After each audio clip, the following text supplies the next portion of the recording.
Hello friends, स्वागत आहे तुमचं पुन्हा एका नवीन व्हिडिओमध्ये। आज जे तुम्ही बघत आहे सुरुवात झालेली आहे समोसा खाताना। आज पप्पांचा वाढदिवस आहे तर पप्पांनी त्याच्या म्हणजे पार्टी म्हणून समोसा आणलेला आहे। सो इथे आम्ही सर्व फॅमिली समोसा पार्टी करून राहिलो आहे। आमच्या बर्थडे बॉयने इथे आम्हाला समोसा पार्टी दिलेली आहे आणि इथे सोबतच आमच्या स्वयंपाकाची पण तयारी सुरू आहे। लेट झालं असल्यामुळे म्हणजे बाहेर गेलो होतो त्यामुळे थोडं लेटच झालं बाकी सर्व काम करायला पण। तर आम्ही बाहेर पण जरा लेटच निघालो। तर आता म्हणजे बाहेर आम्ही स्वयंपाक वगैरे केला आणि बाहेर निघालो तर झालं थोडं लेटच झालं होतं। तर शेवटी काही दुकानं बघितली आम्ही आहे सुरू की नाही, तर इथं अमोल आम्हाला सुरू दिसलं। चला म्हटलं जाऊन बघावं। तर तिथं आम्ही आतमध्ये सर्व फॅमिली गेली, तिथं चेक केलं आम्ही सर्व काय आहे काय नाही। पप्पाने आधी सांगितलं की म्हणजे केक वगैरे आणा नको, मी तुम्हाला असंच पार्टी देते, पण केक वगैरे त्यांना आवडत नव्हतं। ठीक आहे म्हटलं। मग इथं मेनू वगैरे चेक केलं पण जे आम्हाला पाहिजे होतं ते त्यांच्याकडे त्या टाईमला अवेलेबल नव्हतं। सो मग इथं आता काय करायचं, तर सर्व फॅमिली तर आलेली होती म्हणून मग एक आईस्क्रीमच मग ऑर्डर केली। इथे आम्ही सर्वांना आईस्क्रीमच ऑर्डर केलं, सर्वांच्या आवडीच्या फ्लेवरचीच आम्ही मग इथं आईस्क्रीम वगैरे ऑर्डर केलेली आहे। म्हणजे तेच थोडं लेट झालं असल्यामुळे दुपारला वगैरे थोडं काम होतं, रात्री बाहेर पण लेटच निघणं झालं। सो मग चला म्हटलं वापस जाण्यापेक्षा आपलं काहीतरी थोडं थंड थंड आपण खाऊन घ्यावं, कारण की गरम पण होतं तर तसंच नाही का, बापरे हा तर खूपच आस्वाद हा। सो फायनली आईस्क्रीम खाऊन झाली आमची, आम्ही इथून निघालेलो आहोत। आता नेक्स्ट काय प्लॅनिंग करावं काही कळलं नाही, कारण की जो टाईम झाला त्या टाईमपर्यंत सर्व शॉप तर जसं म्हणजे क्लोज झालेलेच असतात नेमकं, कारण त्यात आमची चुकी म्हणावं की आम्ही जरा लेटच निघालो। बट असं जसं तुम्ही इथं बघू शकता आता जसं झालं आहे 9:37 या टाईमपर्यंत सहसा क्लोज होऊन जातात आमच्या टाऊनमधले जे शॉप असतात ते। पण इथे एक स्ट्रीटवर आम्हाला मिळालं डोसा पॉईंट, इथं ब्रेड पकोडा इडली वगैरे जसं होतं, तर आम्ही इथं मग डोसाचं ऑर्डर दिलं, स्पंज डोसा ऑर्डर केला आम्ही इथं। चला स्पंज डोसा होतपर्यंत आपण बसूया।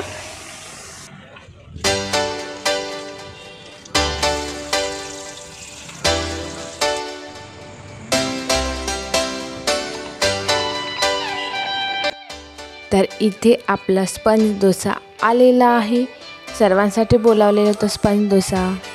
कसा आहे टेस्ट? एक नंबर।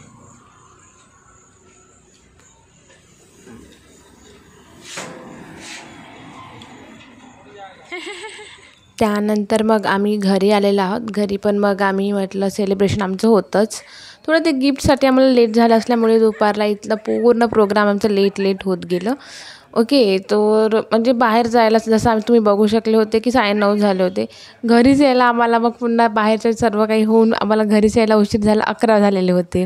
सो मग म्हटलं 12 होईल, 12च्या आत आपल्याला हे सर्व करावं लागेल, म्हणून मग 12च्या आत आम्हाला हे सर्व करावं लागलं आणि घरी मग छोटासा प्रोग्राम केला। पप्पांनी केकसाठी मनाई केली होती त्यामुळे मग फक्त आम्ही ओवाळणी केली पप्पांची आणि त्यांना गिफ्ट दिलेलं आहे।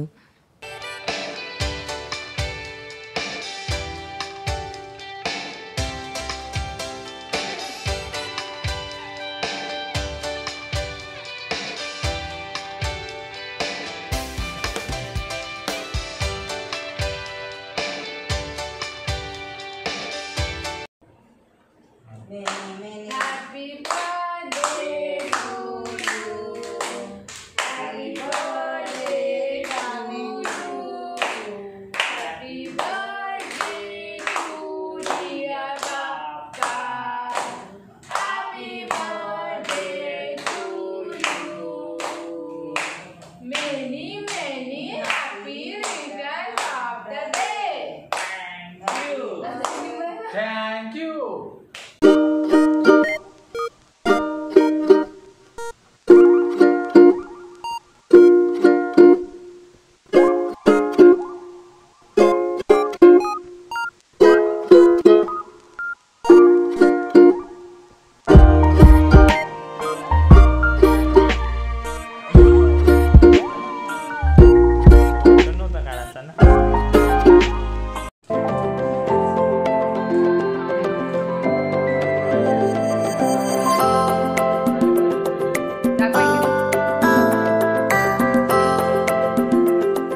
उपस्थित पाहुणे मंडळांनी उपस्थित राहावे ही विनंती.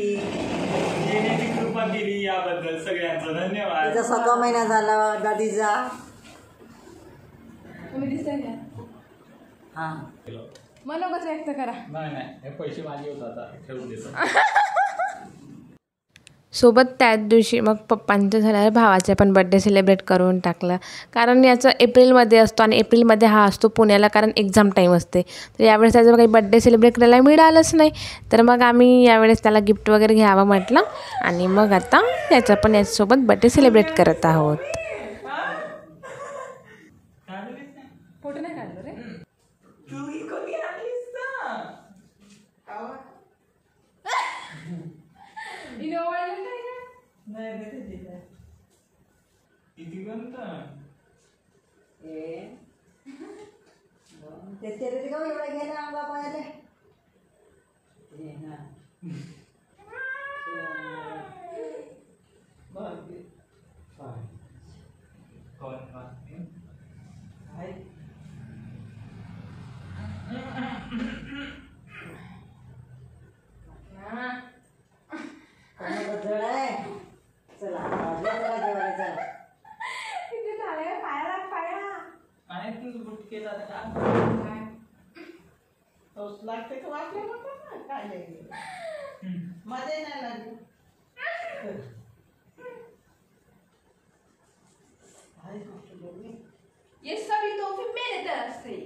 तर बड्डेचा मेनू होता मसाले भात आणि करी.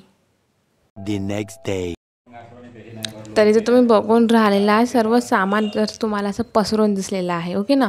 तर हे सामान जे पसरलेलं आहे ना ते म्हणजे फायनल लुक द्यायसाठी जे आम्ही पप्पाला बड्डे गिफ्ट दिलं होतं त्याला फायनल लुक एक फायनल टच द्यायचं होता. त्यासाठी आणि जे फायनल लुक आहे ते काहीतरी या प्रकारे दिसत होतं, तुम्ही ते बघू शकता. म्हणजे फॅमिली फोटो आम्हाला द्यायचीच होती बट मोठ्यामध्ये पाहिजे होती. तर त्यासाठी मग आम्ही असं एक काहीतरी जेवळ म्हणते असं पोस्टरपासून फ्रेम तयार केली. तर ही पहिली आहे आणि ही दुसरी, आणि जे तिसरं होतं ते भाऊ म्हणजे पुण्याला नेणार होता. तर 3 hours later. तर सामान जास्त असल्यामुळे मी चाललेली आहे मम्मी आणि माझ्या भावासोबत रेल्वे स्टेशनला त्यांना सोडायला. तर आता आम्ही आहोत बसमध्ये. तर बस जरा भरायचीच होती, तर बस जसं भरल्याशिवाय तर हे काही आमचे ड्रायव्हर सर तर सोडणार नव्हतेच. तर मम्मीला लागली होती भूक, मम्मीला थोडा नाश्ता आणून दिला. तोपर्यंत म्हटलं यांची गाडी पण भरून जाते, मग आपण आपला प्रवास चालू करूया. तर मग मी यांच्यासोबत त्या स्टेशनपर्यंत पोचली आणि इथे त्यांना मी सोडून दिलं. बट इथे जरा वेगळंच काहीतरी घडलं. यांची ट्रेन बरोबर टायमावर आली, टाईम टू टाईम असं होतं. पण मम्मीच्या डोळ्यात मात्र पाणी आले होते. मम्मीचे डोळे खूप भरून गेलेले होते. तिला म्हणजे फॅमिली सोडून असं जायची इच्छा नव्हती होत. सो असं ते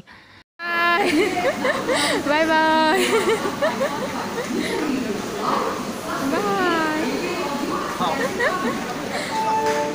आणि यासोबत आपला ब्लॉग पण इथेच एंड झाला.